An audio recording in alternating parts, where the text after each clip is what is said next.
Hello guys, welcome to trade FN with Aakash. तो देखते हैं आज कैसा रहा बाजार और कल कहाँ जा सकता है बाजार। ठीक है। तो आज निफ्टी फिफ्टी की फिन निफ्टी की एक्सपायरी थी और जैसा हमने कल डिस्कस किया था कि हमारा जो नो ट्रेड जोन था वो नो ट्रेड जोन था हमारा 24,000 से लेकर 23,900। यहाँ पे हमको फिन निफ्टी को अवॉइड करना था। और कल से जो मैं ये आपको रेंज बता रहा हूँ, एक जो ये ट्रेंड लाइन मैंने मार्क की है ब्लू कलर की, तो वहां पे अब तक फिन निफ्टी सपोर्ट ले रहा था। आज उस ट्रेंड लाइन का, उस पैटर्न का ब्रेक डाउन देके रिटेस्ट होके वापस से अच्छी तगड़ी सीलिंग आ गई। मतलब ये पैटर्न अभी ब्रेक हो गया कंफर्म। और हमारा पहला टारगेट था कल 23,800 और 800 के नीचे अगर हमको 5 मिनट की क्लोजिंग मिलती है तो हमारा टारगेट था 23,600। तो हमारे आज दोनों भी टारगेट आ गए। ठीक है। तो कल फिन निफ्टी को अवॉइड करना है क्योंकि फिन निफ्टी के प्रीमियम कल ज्यादा, मतलब कुछ ज्यादा ही हाई हो गए। तो अगर हाई प्रीमियम में हमको ट्रेड नहीं करना है क्योंकि हाई प्रीमियम में हमको हमारा पैसा नहीं बनता है। तो कल फिन निफ्टी अवॉइड करेंगे। और कल एक्सपायरी है बैंक निफ्टी की, तो बैंक निफ्टी पे नजर डालेंगे। तो बैंक निफ्टी ये डेली कैंडल में मैं आपको लास्ट वीडियो में बताया था कि 1 साल से ये ट्रेंड लाइन, बैंक निफ्टी ये ट्रेंड लाइन पे सपोर्ट ले रहा था। 1 साल से कम 20 से 25 बार ये ट्रेंड लाइन पे बैंक निफ्टी ने सपोर्ट लिया है। ठीक है। और ऐसा, मतलब 2023 से जून 2024 तक एक ही दिन ऐसा था कि इसके नीचे क्लोजिंग आई थी, वो भी इलेक्शन का, मतलब न्यूज बेस्ड मार्केट था।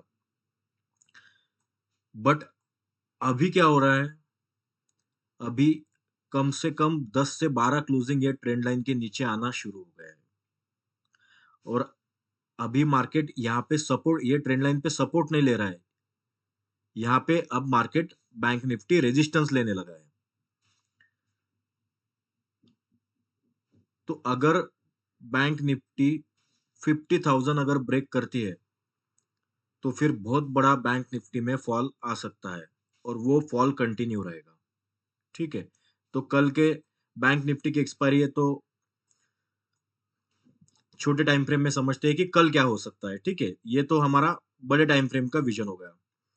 तो कल, आज बैंक निफ्टी क्लोज हुए 51,120 पे। अगर कल 51,000 ब्रेक होता है और उसके नीचे 15 मिनट, मतलब 51,000 के नीचे 15 मिनट की कैंडल अगर क्लोज करता है बैंक निफ्टी, तो पहला ही टारगेट आ जाएगा 50,500। क्योंकि यहाँ पे मतलब चार्ट ही नहीं है, फ्री फॉल आ सकता है यहाँ पे। यहाँ पे ना सपोर्ट है ना कुछ है, यहाँ पे चार्ट बना ही नहीं है। ठीक है। तो जहां पे चार्ट बना नहीं होता है तो वहां पे तो मतलब अनटेरिटरी चार्ट होता है, जैसे ऊपर कितना भी जा सकता है तो नीचे कितना भी गिर सकता है। तो वैसे ये जो 500 पॉइंट की रेंज है, यहाँ पे ना सपोर्ट, कुछ भी नहीं है। तो सीधा 51,000 के नीचे अगर 15 मिनट की कैंडल क्लोज होती है तो फिर 50,500 हमको पहला टारगेट आ सकता है और दूसरा टारगेट 50,300। ये मेरा मैक्सिमम टारगेट रहेगा। इसके नीचे मैं बैंक निफ्टी को नहीं देख रहा हूँ। ठीक है।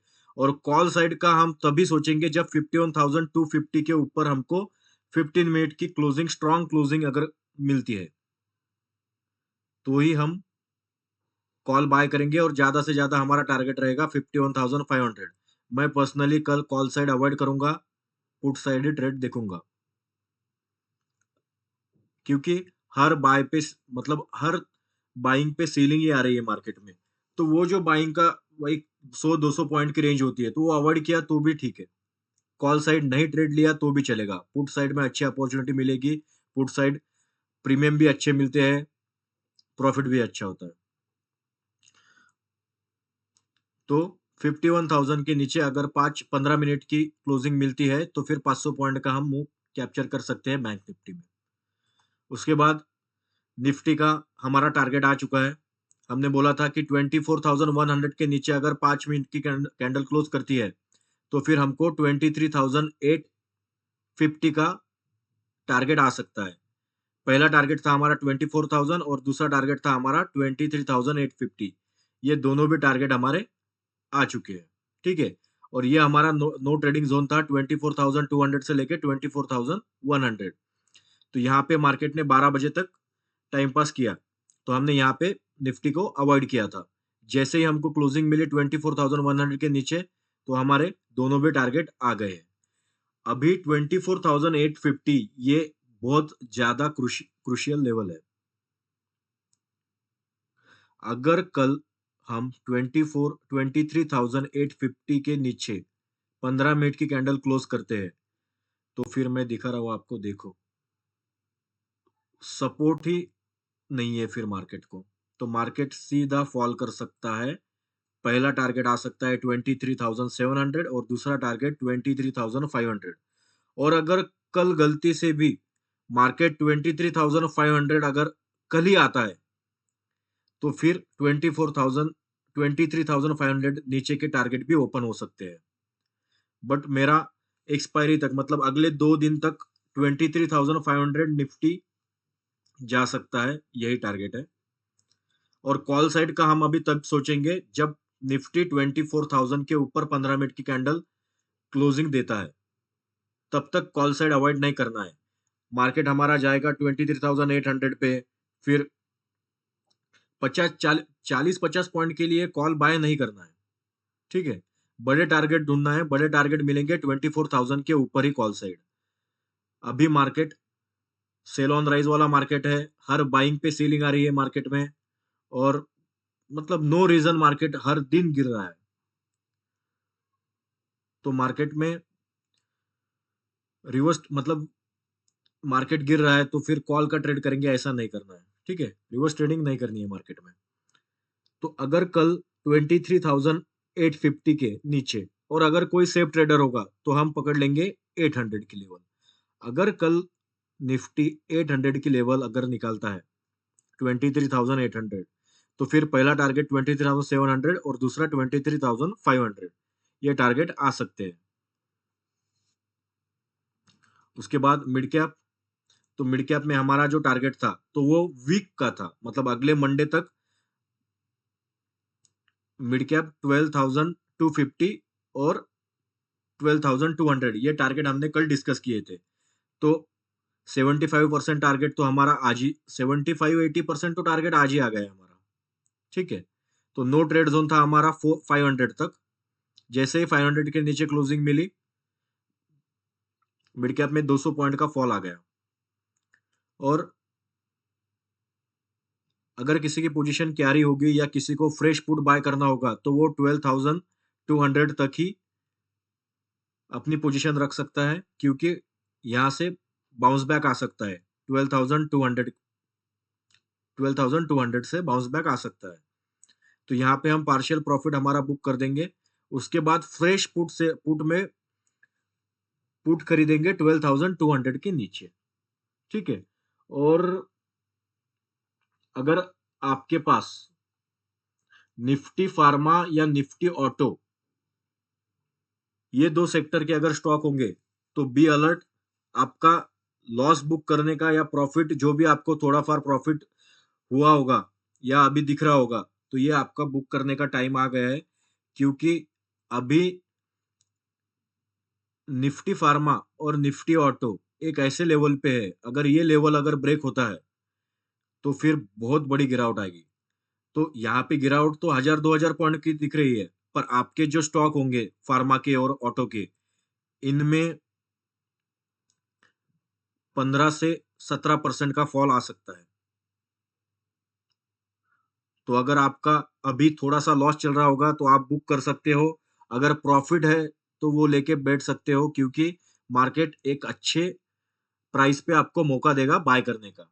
तो देखते हैं अभी फार्मा के बारे में। तो फार्मा फार्मा में निफ्टी फार्मा अगर 22,000 की लेवल अगर ब्रेक करता है, तो सीधा 23,400 यहाँ तक फॉल फार्मा में हो सकता है। तो यहाँ अगर ये 22,000 अगर ब्रेक होता है, तो बहुत ज्यादा स्टॉक में पिटाई होने वाली है फार्मा की। तो बी अलर्ट। उसके बाद ऑटो, अगर ऑटो के स्टॉक आपके पास हो गए, तो 23,000 अगर ऑटो ब्रेक करता है निफ्टी ऑटो, तो फिर 21,000 2000 पॉइंट का ऑटो में फॉल आ सकता है। स्टॉक भी बहुत ज्यादा गिरेंगे। मतलब अभी जो बजाज ऑटो, मारुति, महिंद्रा महिंद्रा में जो इतनी सेलिंग अभी आ चुकी है, मतलब 10-10 20-20% स्टॉक ऑलरेडी गिर चुके हैं, तो और 20% गिर सकते हैं। तो ये ध्यान रखना है। और फार्मा में एक स्टॉक है लुपिन। अगर लुपिन आप किसी के पास होगा, अगर लुपिन 2100 मतलब 2100 रुपए अगर ब्रेक करता है, तो फिर लुपिन हमको 1900 तक दिख जाएगा। 200-250 पॉइंट का फॉल लुपिन में आ सकता है। तो लुपिन भी किसी के पास होगा तो वो भी उसमें प्रॉफिट बुक कर सकता है या लॉस बुक कर सकता है। तो कल बैंक निफ्टी में लेवल ध्यान रखना है। कॉल साइड ट्रेड नहीं करना है।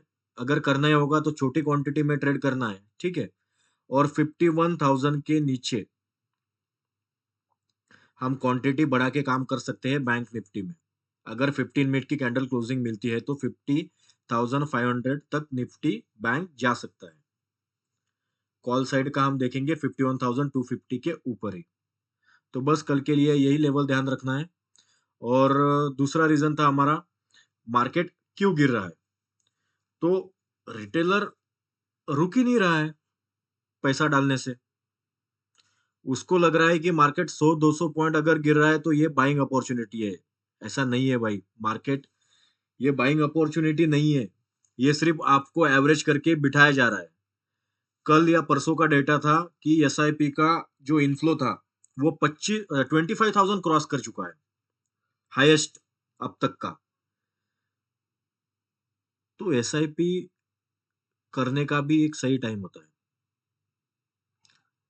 आप एसआईपी कब स्टार्ट कर सकते हो, म्यूचुअल फंड में लमसम अमाउंट कब डाल सकते हो, जब मार्केट में अच्छा करेक्शन हो चुका है, अब मार्केट में तेजी हो सकती है, तब वो टाइम होता है। 26,300 हमने निफ्टी में हाई लगाया था, तब से हम एसआईपी स्टार्ट कर रहे हैं। मतलब डेली कैंडल में मैं अभी आपको बताता हूँ। देखो, अभी यहाँ पे जिसने अगर एसआईपी स्टार्ट की होगी, यहाँ पे हर महीने अगर कोई एसआईपी, हर हफ्ते अगर कोई एसआईपी में पैसा डाल रहा होगा, तो उसका पैसा कितना निगेटिव में जा रहा होगा और वो रिटर्न कब आएंगे वो भी पता नहीं। म्यूचुअल फंड का ही सेम है। वो क्या अलग इन्वेस्ट थोड़ी कर रहे हैं, वो भी तो मार्केट में इन्वेस्ट कर रहे हैं ना। यही stock Reliance, HDFC bank, Bajaj auto, इसमें ही तुम्हारा पैसा सब जा रहा है। और देखो स्टॉक की हालत क्या है। ऐसा थोड़ी है कि बाजार गिर रहा है पर नहीं नहीं, हम तो डायरेक्ट मार्केट में इन्वेस्ट नहीं करते हैं, हम तो एसआईपी में इन्वेस्ट करते हैं, हमको तो रिटर्न मिलेंगे। ऐसा नहीं है भाई। लगेंगे तो सबके साथ में लगेंगे, ये ध्यान रखना। तो कैसा है, अभी जो मार्केट में डायरेक्ट इन्वेस्ट करते हैं, जिनके पोर्टफोलियो है, उनको अभी समझ आ रहा है कि मार्केट गिरता है तो क्या होता है। एसआईपी और म्यूचुअल म्यूचुअल फंड वालों को अभी पता नहीं है, पर उनका भी टाइम आएगा। तो थोड़ा समझ जाओ, क्योंकि मार्केट देगा पैसा, मौका देगा पैसा डालने का, पर थोड़ा मार्केट को टाइम देना पड़ेगा। करेक्शन रुकने दो। अभी तो लेवल ही नहीं आए हैं मार्केट के। अभी तो बड़ा करेक्शन अभी बाकी है। और मैंने वीकली एक्सपायरी के एनालिसिस वीडियो में बताया था कि पैनिक सेलिंग अभी बाकी है मार्केट में। जब पैनिक सेलिंग होगी ना तो 3-3 3.5% मार्केट एक दिन में गिरेगा। और जो स्टॉक अभी 1-1.5% गिर रहे हैं वो 4-4 5-5 10-10% एक दिन में गिरेंगे। जब तक ये होगा नहीं ना, तब तक मार्केट ऊपर नहीं जाएगा। अभी तो मार्केट धीरे धीरे गिर रहा है क्योंकि लोग एसआईपी डालना चालू है, स्टॉक में एवरेज करना शुरू है। पैनिक सेलिंग में सब लोग जब लॉस बुक करेंगे और भागेंगे ना, वो जब फॉल कंप्लीट होगा तभी मार्केट ऊपर जाएगा। ये जब तक होगा ये आपको दिखेगा कि 2 ही दिन में मार्केट, मतलब अभी कैसा है कि 10% मार्केट गिरा है 1-1.5 महीने में। और जब पैनिक सेलिंग होगी तो 6-7% मार्केट 2 दिन में ही गिर जाएगा। तो तब फिर मैं वीडियो में बताऊंगा कि हाँ अभी फॉल कंप्लीट हो चुका है, तो अभी हम 100 मतलब 1000-2000 पॉइंट या 1500 पॉइंट ऊपर जा सकते हैं। तो अभी तो मार्केट में फॉल अभी तो बाकी है और होगा। एसआईपी के बारे में आप सोचो, आपको क्या करना है। एवरेज मत करो किसी भी स्टॉक में अभी। और लमसम म्यूचुअल फंड में कोई इन्वेस्ट करता होगा तो वो भी अभी करना सही नहीं है। आपको चांस मिलेगा। अब ये आप 50,000 लमसम म्यूचुअल फंड में डालते होंगे, तो 50,000 आपके पास रखो, मार्केट को और गिरने दो, 50,000 और जमा करो और एक साथ 1 लाख रुपए नीचे के लेवल में अच्छे प्राइस पे डाल दो, तो आपको बेनिफिट होगा। तो यही है बस। अभी तो गिरावट का मौसम है, तो फूक फूक के कदम रखना ही ठीक है। ठीक है। तो कल बाजार, अगर ग्लोबल मार्केट अगर निगेटिव रहते हैं तो फिर गैप डाउन भी पॉसिबल है मार्केट में कल, तो उसका भी ध्यान रखना है। और अगर इनकेस मार्केट में अगर कल गैप डाउन होता है तो फिर आधा 1 घंटा वेट करना है, डायरेक्ट पुट बाय नहीं करना है, क्योंकि आज मार्केट 330 तक गिरते रहा है, तो बहुत सारे रिटेलर होंगे जो पुट कैरी किए होंगे, तो पहले मार्केट उनको निकालेगा, तो पहला आधा घंटा अवॉइड करो। ठीक है। तो मिलते हैं अगले वीडियो में। Thank you guys.